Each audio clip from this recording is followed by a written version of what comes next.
오늘 찬양을 통해서 오늘 마지막으로 마침표를 찍는 이 말씀과 얼마나 잘 조화가 이루어지는지 너무 감동적이었어요. 오늘의 이 말씀은 종말론적 신앙을 바라보게 하는, 점검하게 하는 그런 말씀이거든요.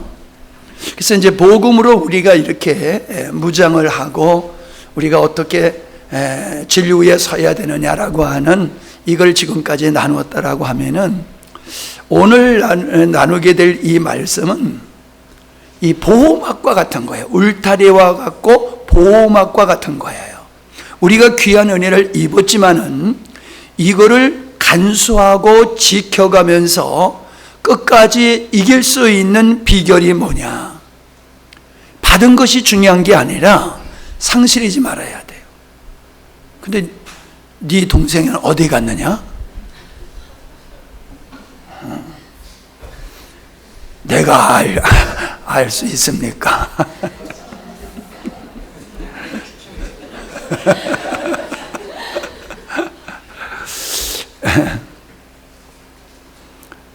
그러니까 이 집을 져도 비가 들어가면 안 되듯이 이게 영적인 보호막이 있어야지 돼요. 그래서 주님께서는 깨어 있어라, 대적하라 이런 말씀을 하거든요.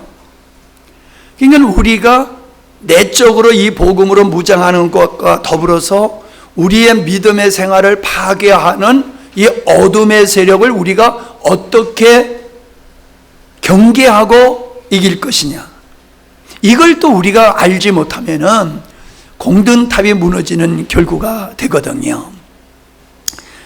히브리서 6장 4절로 6절의 말씀을 보면은 한 번 비침을 얻고 하늘의 은사를 맛보고 성령의 참마한 바 되고 하나님의 선한 말씀과 내세의 능력을 맛보고 타락한 자들은, 이런 말씀이 있어요.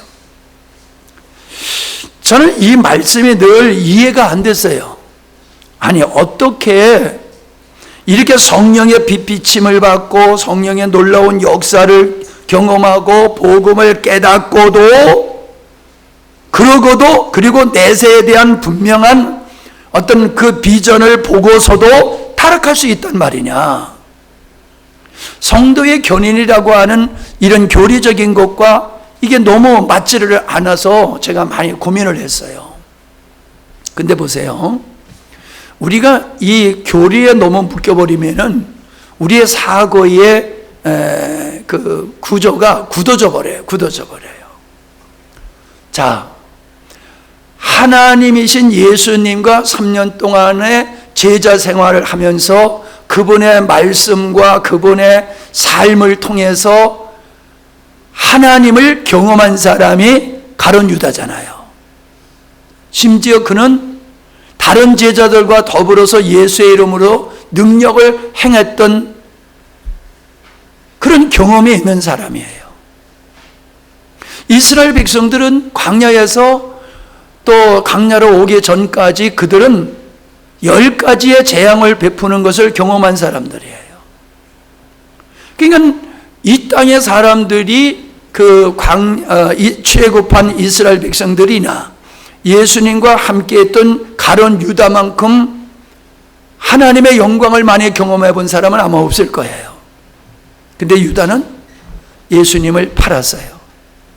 그리고 그가 차라리 나지 아니하면 좋았을 것이다 라는 평가를 받고 스스로 목매 죽었지요. 하나님은 우리가 부족하다고 버리시는 법은 없어요.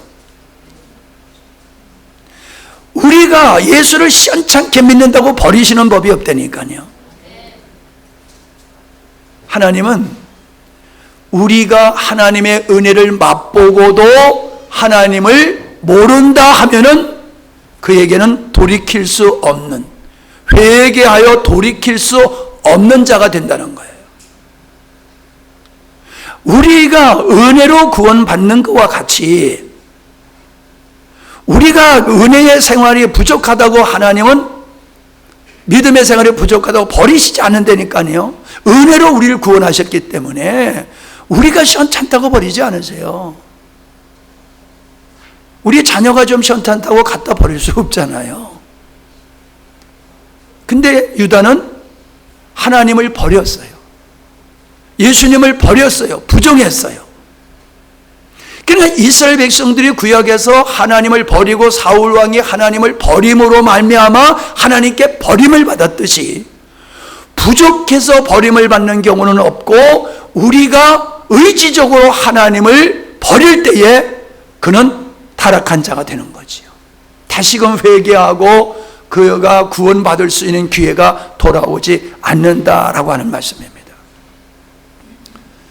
왜 이 말씀을 제가 오늘 이 마지막 서두에 이 말씀을 드리냐 하면은, 우리가 이 십자가의 복음, 하나님의 창조의 의도와 그것을 이루어가시는 경륜을 알고 우리가 감동하고 놀라고 흥분하고 한다 할지라도, 우리가 이 길로 끝까지 가지 아니하고 가다가 세상 길로 우리 스스로가 빠져버리면은 유다가 될 수 있다는 거예요.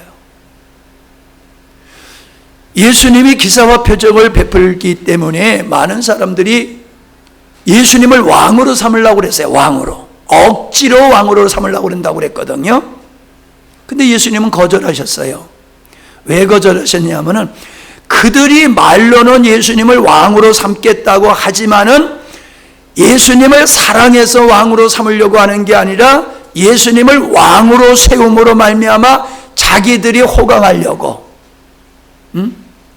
자기들이 이 땅에서 복된 삶을 살기 위해서 하는 땅의 것을 추구하기 때문에, 너희들은 진짜 나를 사랑하는 게 아니야. 너네들은 정말로 나를 너의 인생의 왕으로 모시려고 하는 게 아니야. 너의 탐욕을 채우기 위해서 너희들은 지금 나를 왕으로 세우려고 하는 거야. 속마음을 아시고 예수님은 그냥 조용히 떠나셨어요. 지금도 많은 사람은 예수님을 왕으로 삼으려고 하는 이유는 자기를 위해서 하나님을 왕으로 모시려고 한다는 거예요. 어땠어요? 결국은 그 하나님의 은혜를 맛본 자들, 그래서 예수님을 왕으로 삼으려고 했던 자들이 다 떠났어요. 왜냐하면 내가 십자가에서 죽어야 된다. 아니, 지금 우린 왕으로 세워가지고 이스라엘 나라를 회복하고 진짜 하나님의 백성이라고 하는 걸 천하에 드러내며 이 땅을 정복하며 살고 싶은데, 그런 기대를 갖고 그런 목적을 가지고 당신을 따랐는데 죽는다고? 제자들 입장, 유다의 입장에서는 내가 그것을 위해서 내가 모든 걸 버리고 당신을 쫓았는데 당신이 십자가에서 죽어버리면 난 뭐야? 이 개털이잖아. 에? 닥쳤던 개잖아. 그러니까 수많은 사람이 실망을 하고 다 떠나갔다는 거예요. 그리고 유다는 예수님을 팔아버렸다는 거지. 예수님께서 다 떠나간 후에 남은 자들에게 묻기를 뭐라고 물으셨어요? 너희들도 가라느냐? 자, 제가 묻습니다. 여러분들 가실 거예요? 가세요. 여기 계시면 안 돼요. 가세요. 마치면 다 가세요. 예. 그랬더니 제자들이 뭐라고 그랬어요? 영생의 말씀에 계시오니 우리가 어디로 갑니까? 우리 갈 데 없어요. 우리 갈 데 없어요. 여러분, 이게 진짜 복음을 깨달은 사람이 고백해야 할 고백입니다. 우리가 이 세상 갈 곳 없습니다. 주님이 머리둘 곳이 없으셨듯이 저도 주님 만나고 보니까는 세상에 머리둘 곳이 없네요. 주님이 저에게 전부입니다. 저 어디에 가라 하지 마시옵소서. 나오미를 따라가는 룻과 같이 나를 가라 하지 마옵소서. 어머니의 하나님이 내 어머니, 내 하나님입니다. 어머니의 백성이 나의 백성이고 나는 어머니가 가는 길을 끝까지 가겠습니다. 그 모습이 우리의 모습이 되어야 되는 거예요. 저는 이렇게 찬양을 하다가 그 두 번째인가 세 번째인가 그 찬송을 부르는 이제 일어서서 할 때에 제가 주님을 따라가는 마음을 가지고 이렇게 걸었어요. 한번 걸어봤어요. 주님이 앞에 가시는 거를 따라가는 모습으로 그렇게 생각하면서 따라갔어요. 그 앞서 가시는 주님이 지금 어디로 가시느냐 하면은 골고다라고 가고 계시는 거예요. 골고다. 내가 저 골고다에 가가지고 십자가에 못 박혀 죽을 걸 알고 십자가를 지고 가시는 그 주님을 내 앞에 모시고 내가 뒤를 따라가다 보니까는 내 마음이 그냥 격동이 되는 거예요. 아, 성도의 길은 이런 길을 걸어가는 거라고요. 화려한 융탄자가 깔려있는 길을 가는 게 아니라 가시밭길과 같은 길을 걸어가는 게 성도의 길이다. 그러나 이 길은 영생의 길이기 때문에 그 가시밭길을 십자가를 지고 가시는 주님과 같이 나도 주님의 마음을 가지고 주님이 가시는 그 길을 가는 게 나의 길이로구나. 근데 그게 재현이 되는 거예요. 내 마음속에. 주님이 앞서가지고 내가 이렇게 따라가는 게 느껴지는 거예요. 정말로 마지막에 십자가를 향해 가시는 그 현장이 이 현장이 되더라고요. 비틀거리며 가시는 예수님. 그러나 포기치 아니하고 죽음의 길을 향해서 그냥 가시는 그 결연한 주님의 모습이 내 마음속에 그려지는 거예요. 여러분, 우리는 복음을 깨닫고 주님을 만난다라고 하면 화려한 미래가 우리 앞에 보장되는 게 아니에요. 우리는 주님을 만나게 되면은 십자가를 향하여 걸어가시는 그 주님과 같이 우리는 종말론적 신앙을 가지고 우리는 믿음의 시기를 걸어가는 겁니다. 네. 모든 것을 버리고 오직 어린 양이 되시기 위해서 그냥 골고다를 향해서 걸어가시는 주님이 우리가 걸어가야 할 믿음의 마지막의 자세를 우리에게 가르쳐주고 있는 것을 전 새롭게 느꼈어요. 오늘 말씀이 종말론적 신앙이에요. 종말론적 신앙. 우리가 종말론적 신앙을 갖지 아니하면은 세상과 혼합되지고 세상의 미혹을 견디지 못해요. 우리가 세상에 대해서 죽고 하나님을 향하여 살 때에 세상과 혼합되지 아니하고 세상의 유혹에 미혹되어 넘어가지 아니하고 끝까지 우리의 믿음의 길을 지키는 이러한 하나님의 백성이 될 줄로 믿습니다. 나중에도 말씀드릴 거지만은 성경의 구약에서 남은 자가 있어요.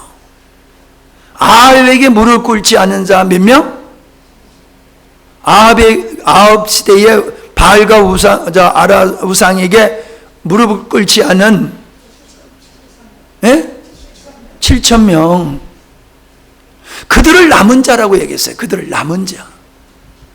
그것은 믿음을 저버리지 아니하고 끝까지 목숨을 걸고 믿음을 지킨 사람을 의미하는 거예요. 세상에 혼합되지 아니하고 미혹되지 아니하고 끝까지 믿음을 지킨 자가 7,000명. 남은 자라는 거예요. 예수님께 실망하고 돌아간 자는 얼마인지 몰라. 근데 남은 자는 제자들밖에 없어요. 남은 자는 많지 않아요. 오늘 그래도 남은 자가 꽤 돼요. 남은 자가 꽤 되는데 영적으로 보면요 남은 자가 많지 않아요. 그러니까 여러분 이 숫자가 적은 게 아니라니까요. 그 적은 남은 자 한 사람의 100이여 1000이여 만인 중에서 얻어지는 한 사람과 같은 사람이 여러분이라고 하면은 우리라고 하면은 이 숫자가 결코 적은 숫자가 아니에요. 그 사람을 신약에서는 뭐라고 얘기하느냐 하면 흰옷 입은 자다 그렇게 얘기하고 있어요. 남은 자, 구약에서는 남은 자, 세상에 감당할 수 없는 그 남은 자들을 얘기하고 있고 신약에서는 이기는 자, 흰옷 입은 자, 옷을 더럽히지 않는 자 그렇게 표현하고 있어요. 우리는 거기를 바라봐야 돼요. 거기를 바로 이 땅에서 우리가 육체를 입고 어떻게 사느냐가 중요한 게 아니라 내가 마지막에 주님 앞에 섰을 때에 남은 자로 설 것이냐, 이기는 자로 설 것이냐, 흰옷 입은 그리스도의 정결한 신부로 그분 앞에 설 것이냐, 나는 그것을 바라보고 그런 의연한 결의한 마음을 가지고 믿음의 생활을 해야 되는 거예요. 그래야지 혼합되지 않아요. 자, 마지막 이제 11과 그 다음에 이제 11장 12장 하게 되는데, 제가 이 십자가의 복음을 정리를 하고 이 뒤에 혼합 금지와 미혹의 금지를 이게 첨가하게 되어진 이유는, 우리가 복음을 깨달았다 할지라도 우리가 또다시 세상과 혼합돼 버리면은 도루묵이 되는 거예요. 그러니까 우리가 하나님께서 이루어 놓으신 것을 우리가 지키는 것이 얼마나 중요한지 몰라요. 뭘 잃을 게 없어요. 주님께서 다 이루셨어요. 우리는 그걸 믿는 것이고, 그걸 믿음으로 지킬 때에 우리는 남은 자로서의 영광스러운 자리에 들어갈 수가 있는 것이거든요. 자, 여기 보면 신명기 7장에 보면은 이스라엘 백성들이 가나안 땅에 들어가 가지고 그들과 언약도 맺지 말고, 그들과 혼인도 하지 말고, 그들을 불쌍히 여기지도 말고, 그들에게 미혹받지도 말고, 그들을 진멸해라 그랬어요. 왜 이렇게 잔인하게 우리 주님이, 하나님께서 이런 말씀을 백성들에게 하셨을까요? 그들은 멸망의 백성이에요. 멸망. 그래서 400년 동안 가나안 땅의 7 족속들이 이렇게 죄악에 관영할 때까지 하나님은 기다리셨고, 광야에서, 애굽에서 큰 민족을 이룬 하나님의 백성을 통해서 심판하시는 게 그게 가나안 정복이에요. 애매한 사람들을 힘으로 몰아내고 그 땅을 백성들에게 주는 게 아니라, 그들에게 주어졌던 땅이지만 그들이 범죄하니까 하나님이 그들을 쓸어버리시고 그 땅을 하나님의 언약의 백성들에게 주는 거거든요.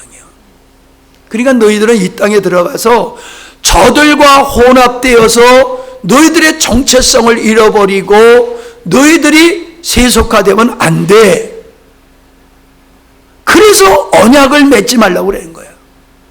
혼인도 하지 말라는 거예요. 심판에는 구밀함이 없습니다. 그러니까 어린아이로부터 남녀노소를 그냥 죄인을 멸하는 것은 궁율합시험이 없이 그냥 가차없이 다 멸하셨어요. 이게 하나님의 죄에 대한 진노가 얼마나 강력하냐라고 하는 것을 볼 수 있는 것이거든요. 그들을 진멸하라. 혼합돼서는 안 된다. 내가 원치 않는 것들은 절대로 용납하면 안 된다. 그들과 결탁하면 안 된다. 그러니까 주님의, 하나님의 백성들이 얼마나 구별된 자가 되기를 원하시느냐라고 하는 걸 보여주는 그거예요. 그 다음에 신명기 22장에 가보면은 두 종자를 밭에다가 함께 뿌리지 말아라. 소와 나귀를 한 교리에 메어가지고 밭갈지 말아라. 옷을 짜 입을 때 양털과 배실을 섞어서 짜지 말아라. 이런 규례를 주셨어요. 왜요? 아니, 그러면 안 되는 거예요? 뭐 그럴 수도 있잖아요. 근데 그러지 말라는 거예요. 왜? 나는 혼합된 거를 원치 않는다라고 하는 걸, 이걸 보여주시는 거예요. 굽이 갈라지지 않는 것은 먹지 말아라. 음식을 굽이 갈라진 것만 먹어라. 되새김질 하는 것만 먹어라. 비늘 있는 건 먹지 말아라 라고 하는 것은 세상에 오염되는 것을 방지하시는 말씀이에요. 그게 우리가 뭐 안식일 교인들은 그걸 가지고 식생활에 정용을 하는데 뭐 그것도 틀린 얘기는 아니에요. 그러나 이 제도의 근본은 내 백성들은 절대로 세상과 섞여서는 안 된다라고 하는 메시지가 이 속에 담겨져 있는 겁니다. 생수통에 아무리 큰 생수통이라 그 큰 생수통에 아무리 적은 독극물이라도 한 방울만 딱 떨어져도 그거 먹지 않습니다. 뭐 지금 일본에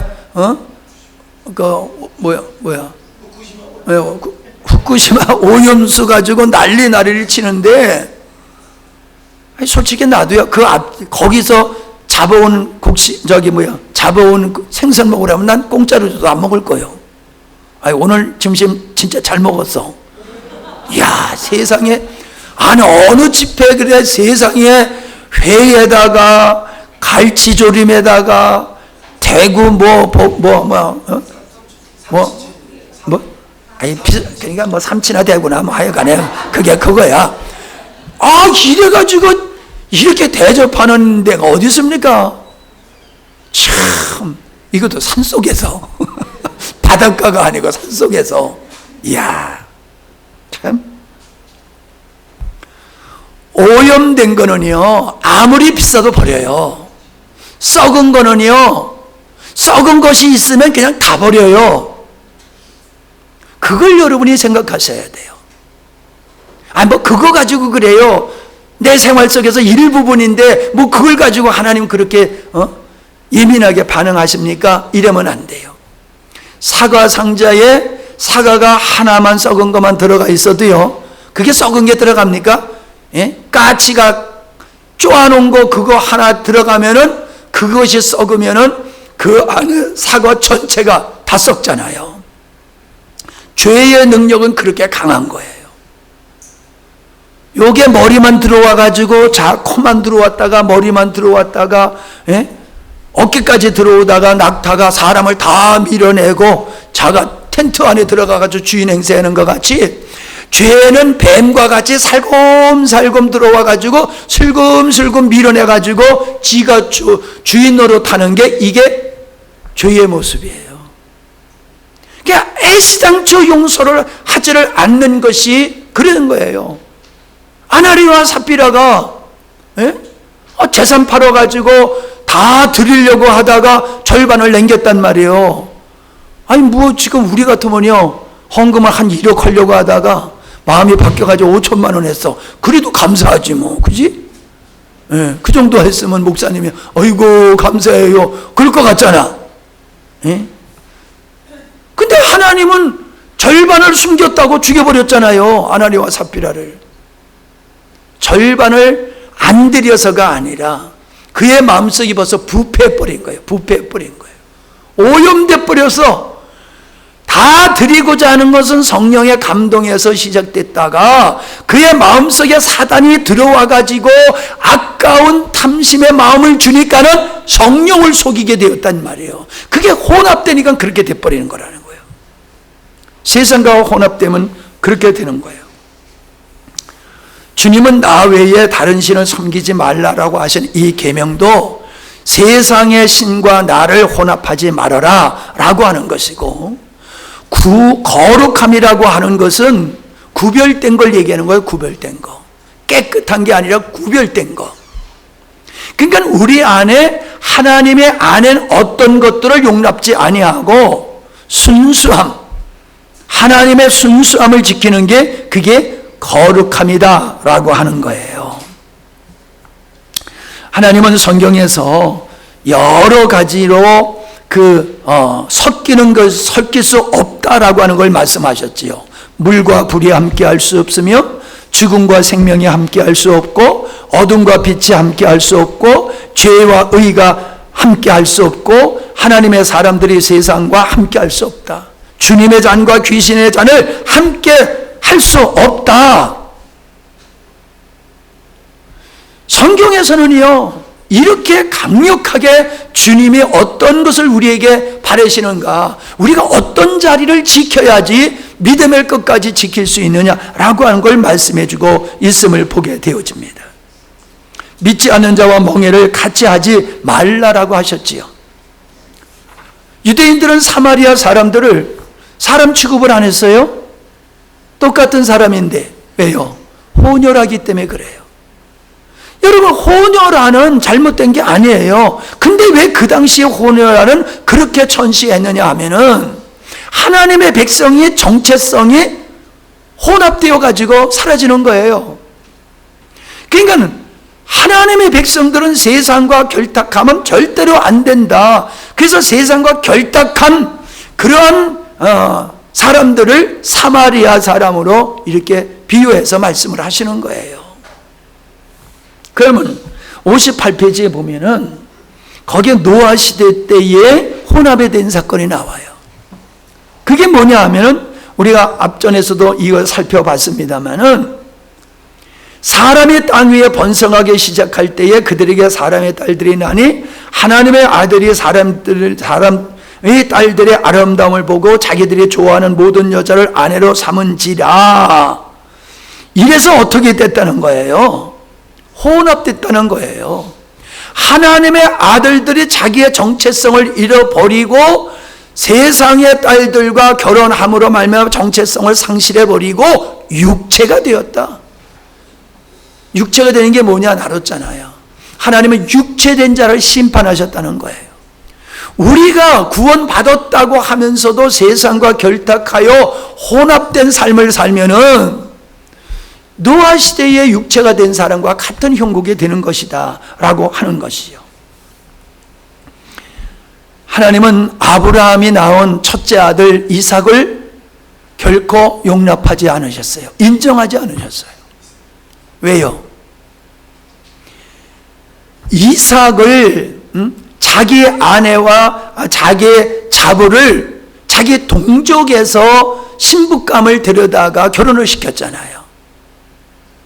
근데 좀 기다리면 되는데 기다리지 못하다가 여자의 촉살에 하던 남자들은 핫바지라 여자들이 꼬시는 대로 해가지고 아람 여인하고 결혼을 해가지고 낳은 게 이스마엘이란 말이에요. 이런 건 혼합의 결정체란 말이에요. 이스라엘은 이게 하나님의 정통성이 있는 게 아니라 세상과 짝하여 난 혼합된 존재이기 때문에 하나님께서는 나 이거 인정 안 해 이렇게 되신 거거든요.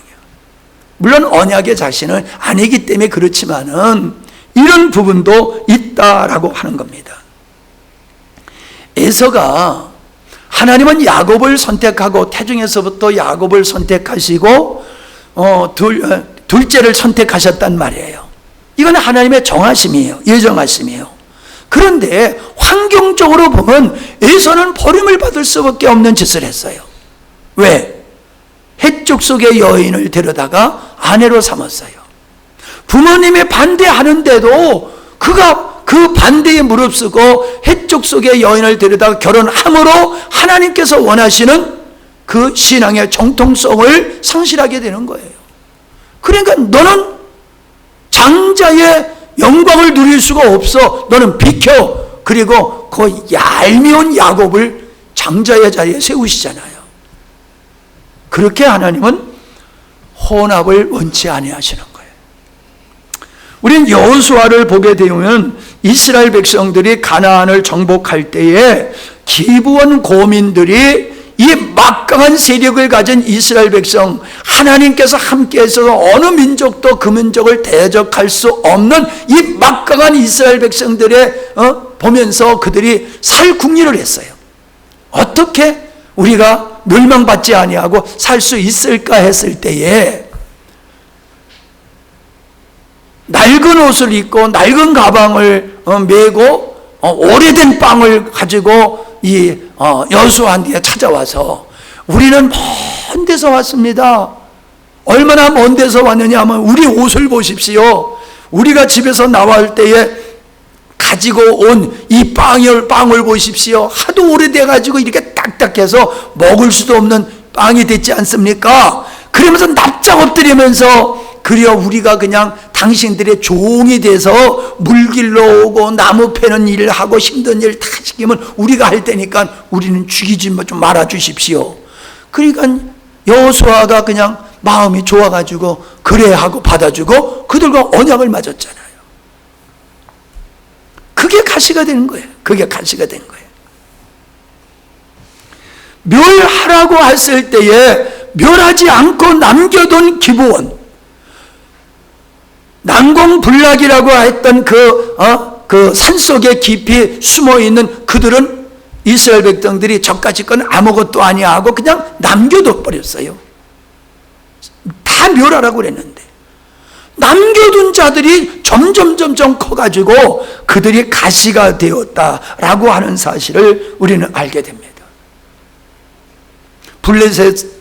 삼손이 블레셋 여인과 결혼을 했잖아요.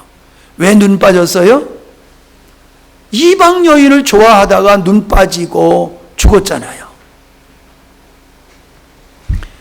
교회는 세상과 구별된 것이 교회입니다. 아멘? 교회 안에는 세상적인 것이 들어오면 안 됩니다. 우리가 싸워야 되는 것은 다른 데 있지 않아요. 교회 안에 세상적인 것이 들어오는 것은 절대로 용납해서는 안 됩니다. 그래서 교회 안에 징계가 있는 거예요. 징계가. 사랑의 하나님도 징계를 하라고 그랬어요. 왜? 교회가 부패하는 걸 용납지 않으시기 때문에, 원치 않으시기 때문에. 아나니아와 삽비라가 교회 시대에 첫 문을 여는 장에서 아나니아와 삽비라가 범죄하니까는 교회는 이렇게 세상과 결탁하면 안 되라고 하면서 뭐하죠? 표본으로서 그들을 하나님이 쳐버리신 거예요. 우리는 자꾸 교회가 세상의 인정을 받으려고 듭니다. 세상의 인정을 받으려고 해요.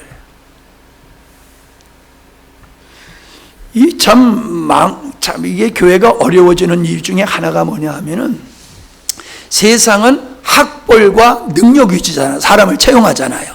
그죠? 학벌과 능력을 보고서 사람을 채용한단 말이에요. 그죠?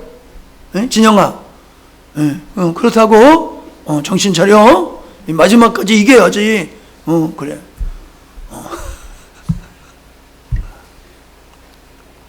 그러니까 교회에서도요, 목사님의 학벌이 얼마냐, 목사님의 재능이 얼마나 있느냐, 그 기준으로 목사님을 청빙한단 말이에요.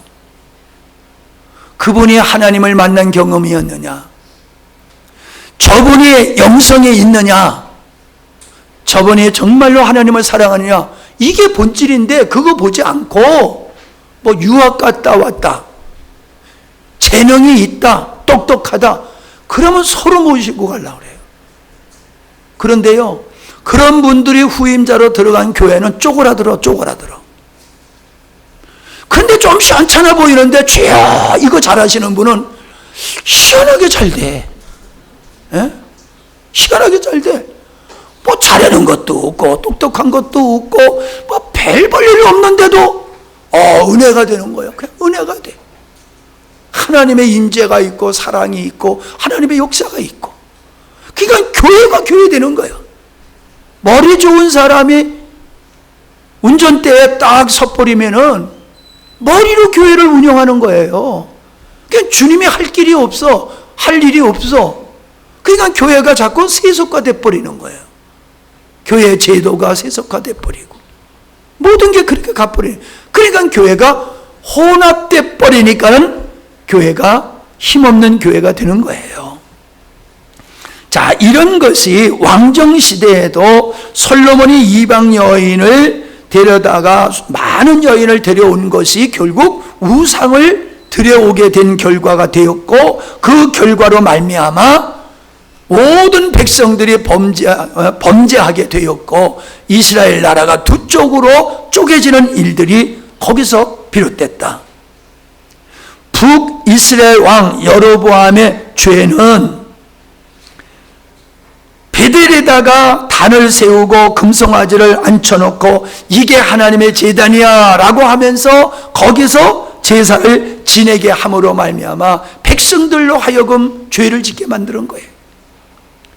왕은 오므리 왕조에서 나오게 된 거지요. 그 오므리 왕이 자기 아들 아합을 시돈의 왕의 딸 이세벨을 데려다가 며느리를 삼은 것으로 말미암아 아합의 그렇게 하나님 앞에 악한 왕이 되었다라고 하는 거예요. 그걸 닮아가지고 남유다도 이세벨이 낳은 딸 아달랴를 데려다가 왕비를 삼음으로 말미암아 충신들이 죽게 되어지고 왕족이 다 우상으로 넘어가게 되어지는 이런 위기를 겪게 되었어요.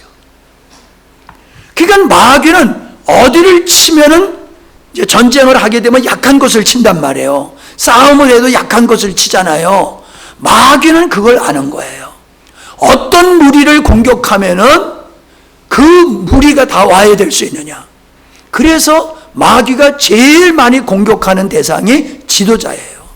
목회자를 제일 타겟으로 여기고 목회자를 공격하는 거예요. 여러분, 똑같은 실수를 해도 일반 안 믿는 사람이 실수하는 것과 믿는 사람이 실수하는 것 차원이 다르잖아요. 똑같은 실수를 해도 일반 성도가 실수하는 것과 목사가 실수하는 것의 그 영향은 전혀 다르잖아요. 이걸 마귀가 알아요.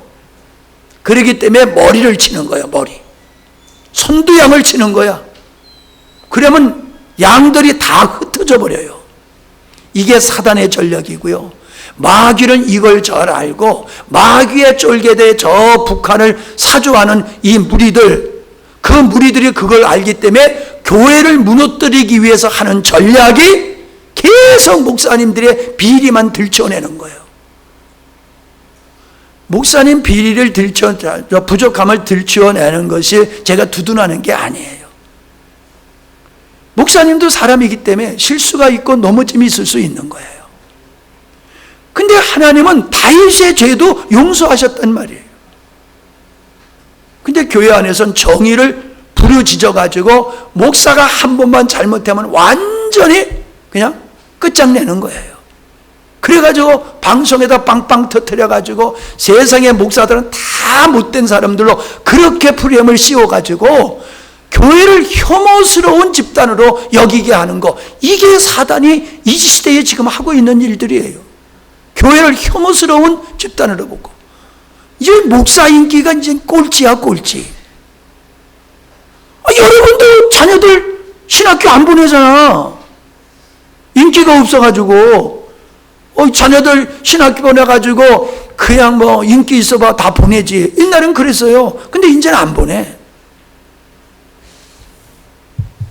이게 세상적인 교회를 무너뜨리려고 하는 악한 영들의 프레임에 빠진 거예요. 걸려든 거예요. 근데 우리가 거기에 편승해가지고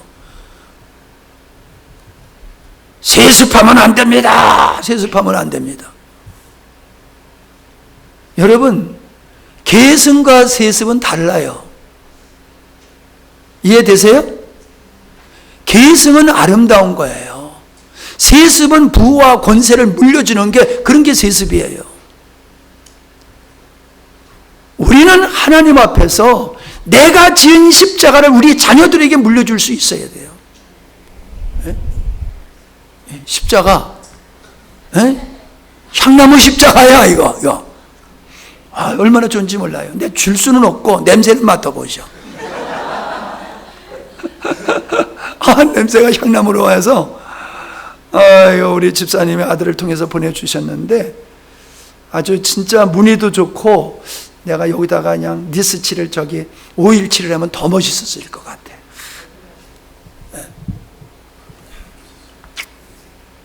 자, 예수님께서 마태복음에 뭐라고 말씀하셨냐면, 너희가 하나님과 재물을 겸하여 섬길 수 없느니라. 겸하여 하나님도 사랑하고 세상도 사랑하고, 이게 혼합이라는 거예요. 이스라엘 백성들은 하나님도 섬기고 바알신도 섬겼어요. 근데 그들은 그래요. 우리가 하나님 섬기지 않았습니까? 그러니까 하나님은, 아니야, 너네들은 나 안 섬겼어. 아니, 왜 우리가 하나님을 안 섬겨요? 섬겼잖아요. 그러니까, 야, 나도 섬기고 바알도 섬기는 게 그게 뭐 나 섬기는 거냐? 하나님도 섬기고 바알도 섬기는 것을 가지고 하나님을 버렸다라고 규정하셨어요. 우리가 하나님과 세상을 겸하여 사랑하면은 우리가 혼합된 죄다. 세상의 영광을 추구하는 것은 이미 오염된 존재다라고 하는 것이지요. 예. 그 초대 예수님이 그런 말씀하셨을 뿐만 아니라 초대교회에도 이러한 세상 것을 용납지 아니하셨다라고 하는 것을 우리가 볼 수 있습니다. 그래서 갈라디아 교회에 큰 문제가 있었던 일이 뭐냐 하면은 할례를 해야 돼. 할례. 예수님을 믿고 구원받는 건 맞지만은 우리가 전통적으로 유지하여 내려왔던 할례도 행해야지 구원받을 수 있어. 그러니까 뭐예요? 복음과 율법을 짬뽕한, 전통과 유전과 복음을 짬뽕한 혼합된 신학을 가지고 있었던 게 초대교회예요. 갈라디아 교회도 그런 부분이 있었다라고 하는 것이지요. 우리가 가톨릭을 인정하지 않는 것은 뭐 우리도 부족하고 그들에게도 부족함이 있지만은 가톨릭을 인정하지 않는 이유는 초대교회의 놀라운 부흥의 역사로 말미암아 이방 종교인들이 교회 안으로 막 들어오게 되니까는 그들을 수용하기 위해서 태양신을 섬기는 그 제도를 교회 제도로 받아들인 거예요. 태양신을 섬기는 제도를 교회 제도로 받아들여 가지고 그들이 미사를 드리고 사제들이 입고 있는 옷이라든가 이런 게 다 태양신을 섬기는 그것이에요. 그거죠. 그걸 그대로 가지고 들어와 가지고 태양신을 섬기는 그날을 예수님이 태어난 성탄절이라고 만들어버린 거예요. 12월 25일은 예수님이 태어난 날이 아니에요. 태양신을 섬기던 날이죠. 그렇게 이방신과 기독교가 짬뽕됨으로 말미암아 혼합됨으로 말미암아 가톨릭은 하나님으로 떨어지고 진리로부터 멀어지게 돼 있는 거예요. 그래서 가톨릭은 선행으로 구원받는다는 거예요. 예수님으로 구원받는다라고 하는 거에다가 보태서 선행을 해야지 구원받는다. 우리가 선행을 하고 헌금을 많이 해서 헌금 바구니 속에서 우리가 헌금하는, 그때는 다 동전이었단 말이에요. 동전을 집어넣으면 땡그런 소리가 나면은 연옥에 있던 우리 아버지 어머니가 천국으로 뿅 하고 간다. 그렇게 가르친 거예요. 말도 안 되는 짓을. 그렇게 타락한 거예요. 예. 올해 지금은 어때요? WCC. 세계 모든 종교는 다 똑같다. 종교를 갖는 것은 사람이 선하게 살고 착하게 살고 이 땅에서 화평하게 더불어 잘 살려고 하는 게 그 종교의 취지다, 목적이다. 그러니까 가는 길은 달라도 목적은 다 같으니까 모든 종교가 하나로 뭉치자. 그게 WCC예요, 쉽게 얘기해서. 그러니까 여기에는 무당 종교도 들어오고요, 귀신 섬기는 거 들어오고요, 공산주의자들도 들어오고 뭐 별의별 종교가 다 들어와서 예배도 드리고 굿도 했다가 뭐 짐승 잡아가지고 제사도 지는 일을, 그런 일을 같이 해요. 그냥 다 인정하는 거야. 굿하는 데 가서 목사가 같이 앉아가지고 짝짝쿵하고, 짐승 잡아서 제물로 드려도 거기 가가지고 올소하고 앉아있고. 왜? 가는 길은 달라도 목적은 똑같다. 우리 같은 사람은 편협하고 쪽박이야, 쪽박. 고집쟁이고, 지 말만 옳다고 하고 다른 사람이 인정도 안 하는 이 고집불통. 여러분, 이게요, 가면 갈수록 점점 강화됩니다. 그래서 이러한 사상에 동조하지 않은 모든 세력들은 화평을 방해하는 세력이다. 그래서 적대적인 존재로 보는 거예요. 공산주의자들이 자기들의 그 이념을 따라하지 아니한 사람은 다 반동분자로 여기고 죽이듯이, 인류의 화평을 깨는 존재는, 화합과 화평을 깨는 존재는 인류의 적이다라고 하면은 그거 제거해야 된다는 거예요. 그런 쪽으로 가게 돼 있어요. 가고 있고. 그러니까 오직 예수 아는 사람은 죽어야 돼요. 예수 믿으려면 죽을 각오하고 믿어야지요. 살라고 예수 믿으면 예수 못 믿어요. 그래서 제가 하는 얘기가, 예수는 아무나 믿는 줄 아냐? 예수는 아무나 못 믿어요. 자, 이제 쉬고, 얘기한 대로 62페이지에 혼합되지 않는 자는 구약에서는 남은 자, 구루터기, 신약에서는 흰옷 입은 자, 그 다음에 이기는 자로 표현되어 있다라고 하는 겁니다. 그래서 히브리서 11장에 보면은 거기 세상에 감당하지 못하는 사람들을 이야기하고 있을 때에 뭐라고 얘기했습니까? 어떤 이들은 조롱과 채찍질 뿐만 아니라 결박과 옥에 갇히는 시련도 받았으며 돌로 치는 것과 톱으로 켜는 것과 시험과 칼로 죽임을 당하고 양과 염소의 가죽을 입고 유리하여 궁핍함과 환난과 확대를 받았으니 그들이 광야와 산과 동굴과 토굴에 유리하였느니라. 그래도 굴복지 않았다는 거예요. 그런 믿음 때문에 이러한 고난을 당해도 결코 굴하지 않았다는 거예요. 첫 시간에 그랬잖아요. 카타콤 얘기를 했잖아요. 카타콤 얘기를 했잖아요. 우리가 진정 하나님의 영광에 동참할 수 있는 것은 우리가 하나님의 후사가 됐기 때문에 우리가 예수님과 같은 고난에 참여했을 때에 예수님이 받는 영광에 우리가 참여하게 될 것이다라고 하는 것이 로마서의 말씀이잖아요. 그럼 누가 영광을 받느냐? 예수님이 아버지 뜻을 이루기 위해서 십자가의 고난을 지신 것과 같이 우리도 맏형이신 예수님을 따라서 믿음의 생활을 하다가 히브리서 11장에 기록된 구약의 믿음의 선진들과 같이 믿음 때문에 손해보고 믿음 때문에 억울한 일 당하고 믿음 때문에 정말로 힘겨운 삶을 산다 할지라도 그 길을 선택한 사람, 그 사람의 믿음이 진짜 믿음이다라고 하는 겁니다. 나는 그 북한의 탈북한 사람들이 중국에서 예수님을 믿고 그들이 진짜 남한으로 탈북할 수 있는 기회가 있는데도 불구하고 북한으로 다시 들어가서 순교를 당한 거예요. 그 숫자가 얼마는지 많은지 몰라요. 가지 말라고 그렇게 만류하더라도 그들은 복음을 북한 땅에 전해야 되겠다고 하면서 사지의 땅으로 들어가서 복음 전에다가 발각이 돼가지고 죽음을 당했어요. 모든 걸 다 잃고 죽음을 당했지요. 세상적으로 보면 어리석고 미련한 짓이지요. 그러나 하나님을 알고 영원한 길을 아는 사람은 그 좁은 길이 생명의 길임을 알기 때문에 기꺼이 그 길을 걸어가는 겁니다. 북한의 교회가 남한의 교회를 위해서 염려하고 기도하고 있다는 거예요. 타락했어. 부패했어. 너무 잘 먹고 잘 살다 보니까 교회가 권력화가 되어지고, 그래서 타락한 한국교회를 보고 북한의 그 거지같이 사는 성도들이 우리를 위해서 눈물 흘리고 기도하고 있다는 거예요. 여러분, 우리는 익숙한 거는 항상 옳다고 생각해요. 우리가 익숙하게 생각하고 있는 당연히 맞다고 생각하는 것이 성경적이지 않다라고 하는 것을 여러분은 지난 시간을 통해서 많이 여러분은 경험을 했지요.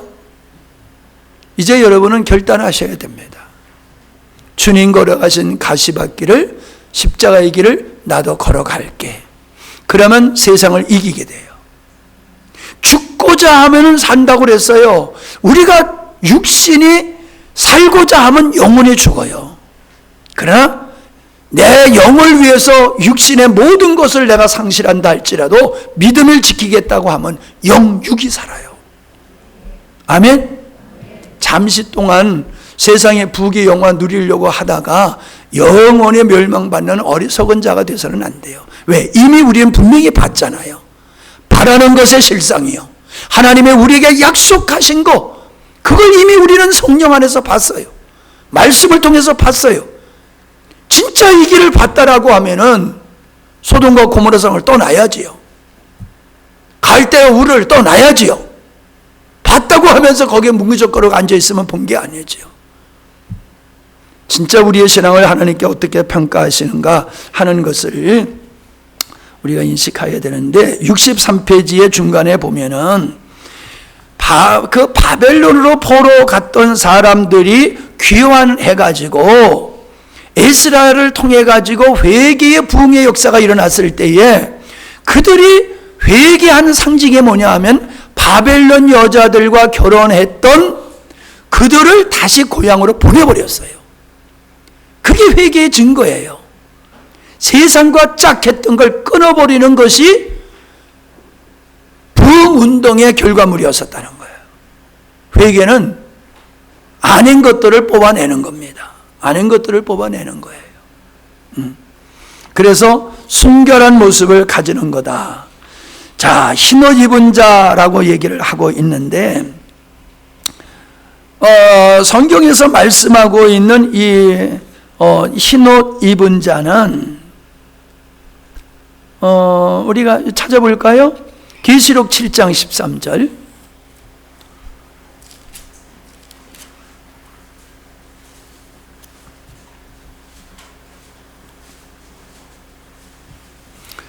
(13절) 장로 중에 하나가 응답하여 내게 이르되 이 흰옷 입은 자는 흰옷을 입은 자들이 누구며 또 어디서 왔느냐? 내가 가로되 내 주여 당신이 알리다 하니 그가 나도 이르되 이는 큰 환난에서 나오는 자들인데 어린 양의 피에 그 옷을 씻어 희게 하였느니라. 그러므로 그들이 하나님의 보좌 앞에 있고 또 그의 성전에서 밤낮 하나님을 섬기며 보좌에 앉으신 이가 그 위에 장막을 치시리니 저희가 다시 줄이지도 아니하고 목마르지도 아니하고 해나 아무 뜨거운 기운이 상하지 아니할지니 이는 보좌 가운데 계신 어린 양이 저희의 목자가 되사 생명수 샘으로 인도하시고 하나님께서 저희의 눈에서 모든 눈물을 씻어 주실 것이미로라. 자, 흰옷 입은 자가 큰 환난에서 나오는 자들이라고 그랬어요. 그 큰 환난에서 믿음을 지키느라고 그들은 굶주렸고 목마르다라고 하는 거예요. 많은 어려움을 경험했다는 거예요. 그러니까 주님께서 그들의 눈물을 씻겨주시고 그들을 위로해 주시는 모습이 나오는 거예요. 자, 14장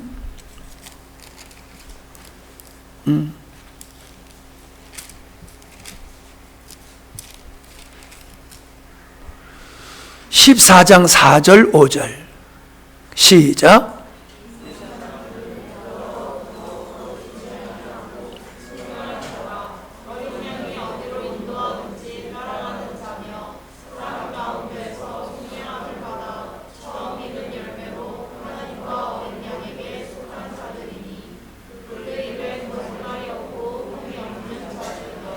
자, 설명을 짧게 할게요. 정절을 지킨 자라고 그랬어요. 정절을 지킨 자, 혼합되지 않았다는 거죠. 세상과 짝하지 않았다는 거죠. 어린 양이 어디로 인도하든지 거절하지 아니하고 어린 양과 함께 고난의 길을 함께 갔던 자들이다. 옷을 더럽히지 않았다. 그게 그 뜻이에요. 그러니까 우리가 하나님 예수 그리스도의 어린 양의 신부인 성도들은 흰옷 입은 자가 되어야 돼요. 흰옷 입은 자. 예식장에 흰옷 입고 들어가듯이 옷이 흰옷이 아니라 우리가 정결한 모습을 지내야 된다는 거예요. 세상과 혼합되지 아니하고 믿음을 지키고 주님과 동행하는 삶을 산 것을 가리켜서 그것이 흰옷 입은 자다. 그렇게 말씀하고 계심을 보게 되어집니다. 그리고 짐승에게 절하지 않는 자요. 13장 15절. 가만히 있어. 13장 15절서부터 보면은 거기에 보면은요 666 얘기가 나오잖아요. 짐승의 수 666. 자, 15절부터 저가 권세를 받아 그 짐승이 우상에게 생기를 주어 그 짐승의 우상으로 말하게 하고 또 짐승의 우상에게 경배하지 아니하는 자는 몇이든지 다 죽이게 하더라. 세상의 사조에 편승하지 않는 자는 우리가 경험했잖아요. 코로나 때에 백신 안 맞으면 어디 갈 수 있어요, 없어요? 못 다니는 게 했잖아요. 백신 맞은 사람만 다니지 백신 안 맞은 사람은 못 다니게 하잖아요. 그와 같은 거예요. 세상의 사조에 순종하지 않는 사람은 이 세상에서 경제적인 활동을 못하도록 하는 환경이 앞으로 조성된다는 거예요. 그러니까 굶주릴 각오해야 되는 거예요. 환난과 고난을 당할 각오를 해야 되는 거예요. 우리가 그걸 경험할지 안 할지는 모르지만은 마지막 때는 그렇게 간다는 거예요. 그러니까 우리가 마지막 때를 바라지 말고 지금 우리가 이 시간에 그런 삶을 살아야 되는 거예요. 세상의 사조에 편승하지 아니함으로 우리가 세상에 손가락질을 당하고 왕따를 당하더라도 불이익을 당하더라도 그걸 정당하게 여기면서 믿음의 생활을 해야 되는 게 종말론적 신앙이라는 거예요. 그게 여기 16절 보세요. 저가 모든 자 곧 작은 자나 큰 자나 부자나 빈궁한 자나 자유한 자나 종들로 그 오른손이나 이마에 표를 받게 한다. 표.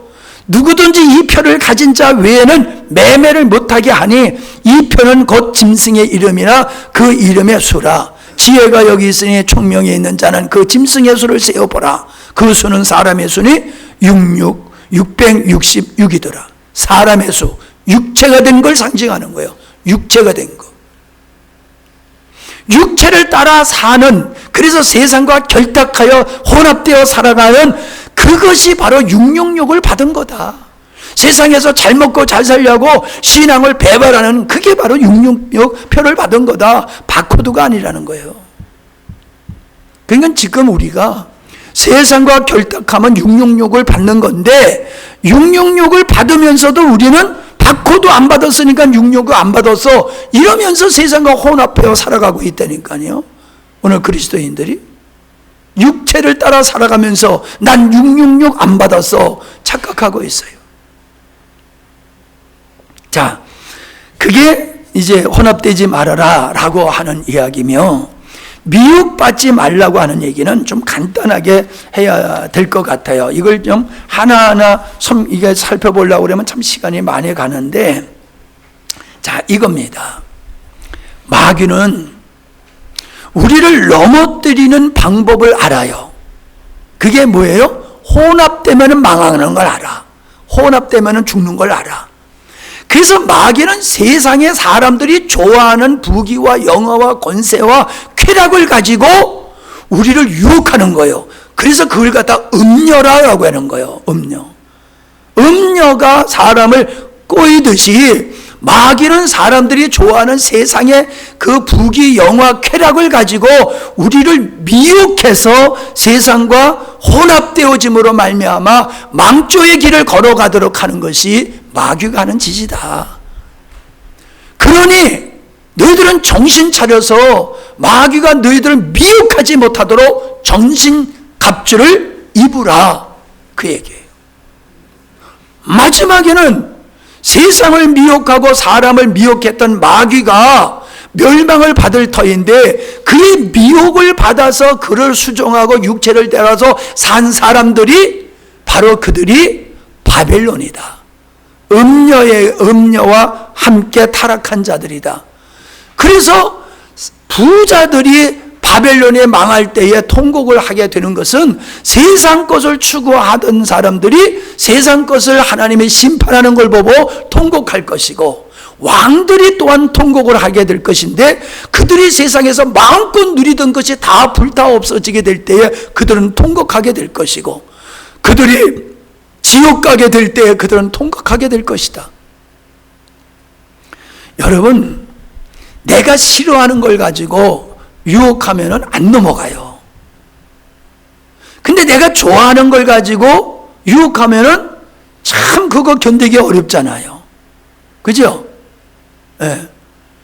사모님이 기도 사역하면은 꼭 먹지 말라고 하는 음식이 자기가 좋아하는 음식 꼭 먹지 말래. 그럼 아주 힘들어요. 저건 너무 좋아. 밀가루 음식 너무 좋아하는데 그거 먹지 말라고. 막 그냥 괴로워해요. 내가 좋아하는 걸 가지고 우리가 낚시를 해도 고기들이 좋아하는 걸 가지고 꼬시잖아요. 꼬시는 거예요. 그거 꼬시는 거. 생선들을 꼬시는 거예요. 마귀는 육체를 따라 사는 사람들이 보암직도 하고 먹음직도 하게 보이는 것을 가지고 우리 앞에 흔드는 거예요. 달랑달랑 흔드는 거예요. 맛있지? 멋있지? 요거 너 가져봐라. 요거 가지면 너 행복할 거다. 유혹하는 거예요. 너를 위해서 돌을 떡덩이 되게 해. 너를 위해서 성전에서 뛰어내려. 너 나에게 굴복만 해. 그러면 세상의 모든 부귀 영화 다 너에게 줄게. 이거 안 넘어갈 사람 몇이나 되겠어요? 우리가 육체의 삶을 살면은 마귀가 딸랑딸랑 흔들면서 유혹하는 것에 안 넘어갈 사람이 없어요. 그런데 그걸 이기는 사람은 그것이 이제 과거에는 이게 너무나 멋져 보이는데 이게 배설물에 지나지 않구나. 이거 정말로 쓰레기구나 라고 하는 걸 깨달은 사람에게는 사단이 그거 가지고 유혹해도 안 넘어가요. 안 넘어가요. 왜 성도들이 그런 데 넘어가요? 진짜를 모르니까 넘어가는 거예요. 진짜를 모르니까 가짜를 가지고 와서 유혹하니까 넘어가는 것이라니까요. 그 얘기를 지금 여기에 마지막에 쭉 기록해 놓은 것임을 보게 되어집니다. 근데요, 부귀 영화를 가지고 미혹한다고 그랬잖아요. 그죠? 부귀 영화에 미혹된 사람들은 음녀에게 미혹된 것으로 표현하고 있단 말이에요. 근데 우리가 앞전에서 살펴본 것과 같이 마지막 때는 어떤 현상이 있을 겁니까? 그랬더니 먹고 마시고 시집가고 장가가고 사고 팔고 사람들이 거기에 정신이 없을 거다. 예수님이 그렇게 말씀하셨잖아요. 현대인들이 어때요? 온통 먹고 마시고 즐기는 거, 세상의 부귀 영화 쾌락에 빠져가지고 그걸 목적으로 하고 삼잖아요. 여러분, 내가 이런 얘기하면은 여러분이 오해할지 모르지만은 저는 정치적으로 하는 얘기가 아니라 지도자를 뽑으면요 깨끗해야 돼요. 지도자를 뽑으면 지도자가 될 수 있는 사람은 깨끗해야 되는 거예요. 근데 여러분, 지도자가 나와가지고 전력 보면은요 정과 몇 범씩이야. 정과 몇 범. 아니, 거짓말도 하던 사람이 거짓말 하는 거예요. 도둑질도 한 번 해본 사람이 도둑질해요. 도둑질 안 해본 사람은 못해요. 그러니까 바늘 도둑질을 하던 사람이 소도둑질을 하는 거예요. 조그마한 범죄를 하던 사람이 권세 잡으면 나라를 팔아먹는 이런 일을 할 수가 있는 거예요. 근데 이게 미끼를 가지고 달랑달랑 흔드니까는 이 정신없는 사람들이 그 사람이 도덕적으로 어떻든지 과거의 전력이 어떻든지 저 사람이 추구하는 게 어떻든지 상관하지 아니하고 내가 좋아하는 걸 준다고 그러니까 뻥뻥 찍어주는 거예요. 그래 놓고 뭐 여의도가 어떠니 뭐 누가 어떠니 달림이 어떠니 저들이 잘못해놓고 누굴 탓해요? 그게 내가 지금 얘기하고자 하는 건 뭐냐 하면은 현대인들이 굉장히 문명인 것 같지만요 탐욕에 빠져가지고 분별력이 없어요. 오직 부와 쾌락만 준다라고 하면은 무슨 짓이든지 하려고 하는 게 현대인들이에요. 여러분, 현대인들이 멀쩡해 보여도요 정신이 썩어버렸고요 다 미쳐 돌아가요. 미쳐 돌아가요. 세상이 미쳤어 그러잖아요. 여러분, 세상이 미친 게 안 보이세요? 미쳤어요. 그러니까 주님께서 마지막이 되어지면은 사람들은 먹고 마시고 즐기고 쾌락 즐기는 거 이것이 목적이 돼가지고 살아가는 시대가 될 거다라고 했는데 요한계시록에 보니까는 음료에게 미혹된 사람들이 그런 사람들이라는 거예요. 여러분, 우리는 예수님을 안 믿으면 멸망받는다라는 이 공식에만 묶여 있으면 안 돼요. 예수님을 거절하는 사람이 요구하는 게 뭐냐라고 하는 걸 우리는 명확하게 알아야 돼요. 하나님을 왜 거절하느냐? 그러잖아요. 술 먹지 않는 방법은 술 먹고 싶을 때 우유를 여기까지 차게 먹으면은 술이 들어갈 자리가 없어가지고 못 먹는다고. 우리가 예수님으로 여기까지 꽉 꽉 차버리면요 세상 것이 못 들어가요. 근데 비어 있으니까는 그냥 마구 먹는 거예요. 그냥 주는 대로 쓰레기까지 막 주워 먹는 거예요. 그냥 그래가지고 탈나는 거예요. 우리는 요한계시록이 어렵다고 생각을 하는데 이러한 측면에서 요한계시록을 보면 너무 아주 단순해요. 땅에 속한 자와 하늘에 속한 자의 이야기가 요한계시록이에요. 땅에 속한 자는 아주 힘과 권세가 있어가지고 하늘에 속한 하나님의 백성들을 대적하고 마지막까지 대적하다가 그들은 불과 유황불에 갈게 될 것이고, 하늘에 속한 사람은 아벨과 같이 비실비실한 것 같이 맨날 어리석게 살고 당하는 것 같아도 그들은 절대로 멸하지 아니하고 견디게 되다가 흰옷 입은 자로서 정결함을 지키다가 어린 양 혼인잔치에 딴딴딴딴하고 들어간다는 거예요. 우린 그걸 봐야 돼요. 그게 여러분의 눈에 보여야지 돼요. 그래야지 오늘 우리가 살아가는 데 있어서 살아온 일에 안 매이는 거예요. 우리가 살아가는 데 여러 가지 일 다 중요해요. 근데 그건 본질이 아니에요. 본질이 아는 거에 목숨 걸고 살다가 본질을 놓쳐버리는 거죠. 우리가 이렇게 정체성을 알고 본질을 부여잡고 생명을 거기다 걸고 살다 보면 영혼도 살고 육체도 살고 이 땅에서 하나님의 영광을 누리는 풍성한 삶을 살게 되는 줄로 믿습니다. 네. 이건 희망사항으로 얘기하는 게 아니에요. 이렇게 사는 것만큼 우리는 누리게 돼 있어요. 지금 누리고 있어요. 여러분 많이 누리고 있잖아요. 그죠? 예수 믿기 전에 하나님이 누군지 잘 모르기 전에 여러분은 얼마나 힘든 생활을 하셨고 헷갈리는 삶을 사셨습니까? 어려운 일을 사셨잖아요. 어려운 길을 걸어오셨잖아요. 근데 주님을 알고 나니까는 정리가 되잖아요. 점점 삶이 평안과 안정이 되어지면서 여러분의 삶 속에서 하나님의 나라가 확장되어지는 걸 느끼잖아요. 안 느껴요? 아니 이번 집회에 많이 느끼는 것 같은데 내가 착각했나? 예? 여러분의 모습을 보니까는 그 하나님의 나라가 확장되어지는 모습이 저에겐 보였어요. 그러니까 우리가 사팔대기 모양 머리는 주님을 바라보고 눈은 이렇게 이쪽을 쳐다보면 안 돼. 예. 우리 선생님이 48이신 선생님이 계셔. 이분이 시험 감독하면 헷갈려. 그럼 그분이 늘 그러죠.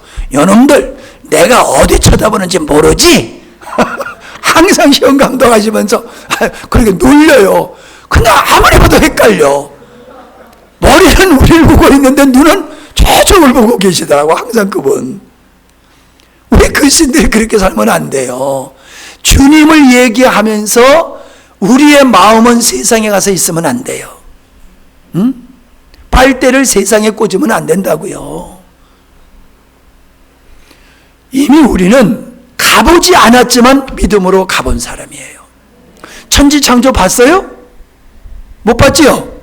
근데 여러분 믿어요 안 믿어요? 보지도 않아서 믿어요. 여러분 마지막 가봤어요 안 가봤어요? 안 가봤어요. 근데 우리는 믿음으로 마지막을 경험한 사람들이에요. 과거도 왔고 미래도 본 거예요. 그래서 이런 사람들은 세상에 사사로운 일에 매이지 않는 거예요. 시험 못 봐도 괜찮아. 대학 떨어져도 괜찮다니까. 인생은 성적순이 아니라고 그랬잖아요. 이미 벌써 정답이 세상에 널려 있는데 왜 그러는지 몰라. 여러분 좋은 회사 다닌다고 좋은 거 아니에요. 좋은 회사 다녀서 돈을 많이 받는다면 부러워하는데요. 그런 사람 만나보니까요 죽을 것 같아요. 회사가요 돈을 괜히 많이 주는 게 아니에요. 1억 원을 주면요 1억 원보다도 더 부려먹어요. 몰랐어요? 예? 농사 짓는 게 제일 편해. 농사 짓는 게. 농사죠. 내가 땅 줄게. 예? 저 놀리는 땅 많아. 내가 줄 테니까 와 농사 져요. 예. 예. 우리가 믿음으로 내일을 바라보면서 주님 안에서 믿음의 생활 잘하는 걸 행복으로 여기시기 바랍니다. 출세하려고 껄떡거리지 마세요. 그러다가 미혹돼. 에?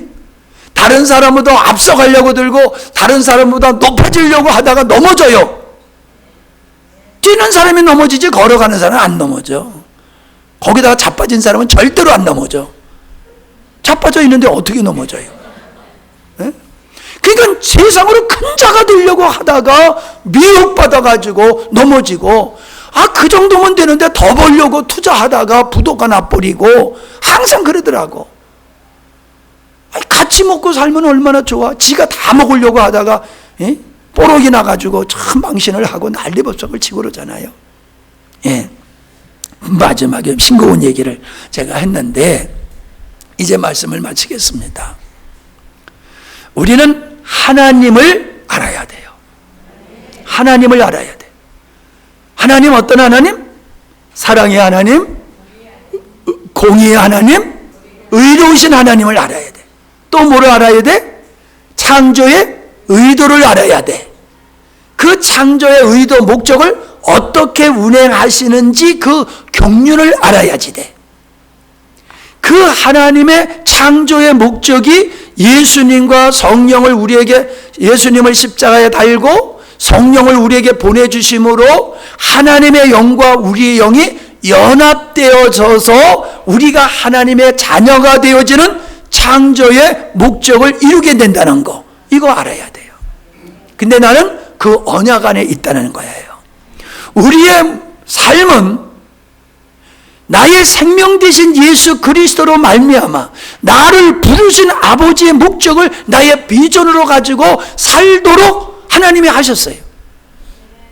우리의 믿음은 과거에 하신 것도 믿음이 되어야 되고 앞으로 하실 일도 우리의 믿음의 대상이 되어야 되는 거예요. 이게 큰 틀이에요. 이게 큰 틀. 이런 큰 틀의 중요한 요소를 6시간에 걸쳐서 여러분에게 말씀을 드렸거든요. 이제 여러분 이런 얘기는 어디 가서 잘 못 들으실 거예요. 예, 부분적으로는 들어도 또 이렇게 처음부터 끝까지 일목요연하게 듣는 기회는 흔치를 않아요. 근데 여러분은 그런 은혜의 시간에 참여하셨거든요. 이제 이 틀을 가지시고 집에 가셔서 믿음의 생활을 하실 때에 성경을 볼 때의 하나님의 관점, 하나님의 관점이 뭐라고 그랬어요? 하나님의 창조의 의도라고는 안경을 가지고 성경을 봐라 라고 말씀드렸어요. 그렇게 성경을 보면요, 이제 성경이 달리 보여져요. 성경의 사건들, 내 삶 속에서 일어난 사건들이 달리 보여져요. 두려움과 염려와 실족하는 마음이 아니라 고난과 실패 속에서도 긍정적이고 희망적이고 감사가 넘치는 반응이 우리 안에서 나오게 돼 있어요. 그러니까 점점 이 복음이 깊어짐으로 말미암아 우리의 복음으로 형성된 우리의 내면의 믿음의 형태가 점점 강화되는 거예요. 이게 성숙이에요. 예수 그리스도를 닮아가는 쪽으로 점점 발전되어 가고, 내가 예수님을 닮아갈수록 내 삶은 하나님의 나라로 이루어지는 거예요. 그래서 하나님의 사랑, 우리를 하나님의 자녀로 삼으시는 하나님의 사랑에 믿음으로 반응하고 하나님의 자녀라는 정체성을 가지고 그리스도의 신부라는 정체성을 가지고 하나님 나라의 백성이라는 정체성을 가지고 사는 거예요. 그게 믿음의 생활이에요. 그게 예배도 되는 거고 기도도 되는 거고 찬양도 되는 거고 모든 게 거기서 나오는 거예요. 집에서 설거지하는 것도 그게 하나님의 일이에요. 이렇게 귀한 성회를 섬기는 것도 그게 하나님의 자녀로서의 정체성을 가지고 사는 거예요. 그렇게 우리가 그냥 어디서 어떤 환경에서 살든지 믿음의 정체성을 가지고 생명으로 살게 되어지면은 우리 안에 계시는 예수님이 하나님이 드러나게 돼 있는 거예요. 그게 하나님께 영광 돌리는 겁니다. 나를 본 자는 아버지를 본 자라 하는 것 같이 그렇게 살아가는 나를 통해서 주변의 사람들이 살아가게 되는 줄로 믿습니다. 하나님의 뜻이 성취되는 거예요. 이걸 우리는 행복으로 여기고 이것을 향해서 하나님이 우리에게 부여한 모든 인생을 거기다가 다 쏟아부어야 되는 거예요. 아멘. 그러면요, 그게 주님 안에 거하는 삶이고 주님과 동행하는 삶이고 성령의 열매를 맺는 삶이 되고 천국이 이루어지는 삶이 되는 줄로 믿습니다. 예수 믿는 게 쉬워지는 거예요. 그때서부터는. 내가 예수 믿는 게 쉽다 느껴지면 내가 예수를 정상적으로 믿고 있구나 이렇게 생각하시면 돼요. 근데 얘가 믿음의 생활이 너무너무 힘들어 이런 사람은 아직 믿음의 생활을 제대로 못하는 겁니다. 이제 이따 식사하고 또 교제하실 분도 있지만 돌아가실 분도 계시는데, 하여튼 이번에 이렇게 참여해 주셔서 감사하고, 더 감사한 건 은혜 받아 주셔서 감사해요. 예? 은혜 받아 주셔서 감사합니다. 예.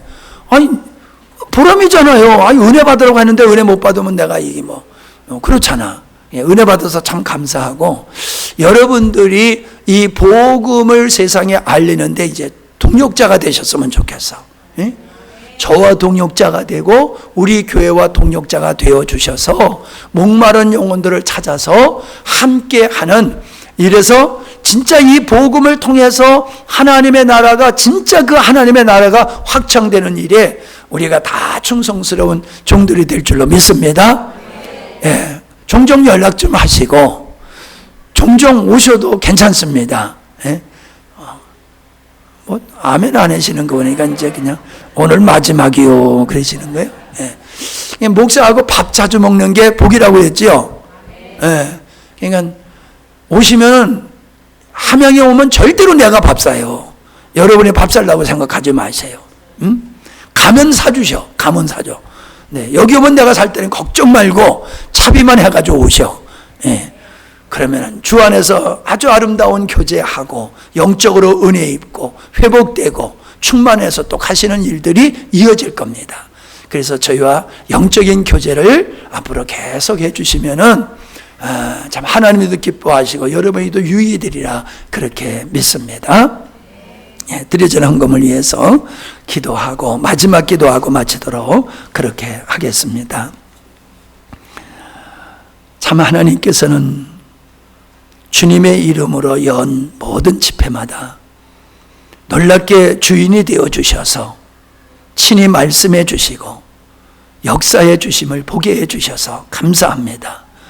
이번에도 하나님은 이모저모로 우리가 생각 이상으로 하나님의 영광을 보게 하시고 은혜 입게 해주시니 참 감사합니다. 이제 이 말씀의 은혜가 우리의 삶이 되게 하시고 우리의 인생의 새 출발이 될 수 있는 계기가 될 수 있도록 주님 역사하여 주옵소서. 주님이 주신 갈망을 내 인생의 비전으로 삼고 그렇게 한평생을 하나님의 자녀여 신부여 백성으로의 신분과 정체성을 가지고 주님의 생명으로 멋지게 승리하는 저희들이 되게 하셔서 주님의 나라에 갈 때에, 주님 오셨을 때에 우리가 할렐루야 주님 영접할 수 있는 멋있는 성도가 되게 주시옵소서. 주님 앞에 섰을 때에 착하고 충성된 종아, 내가 참으로 적은 일에 충성하였다 기뻐 칭찬할 수 있는 그것이 우리의 삶이 되어지기를 원합니다.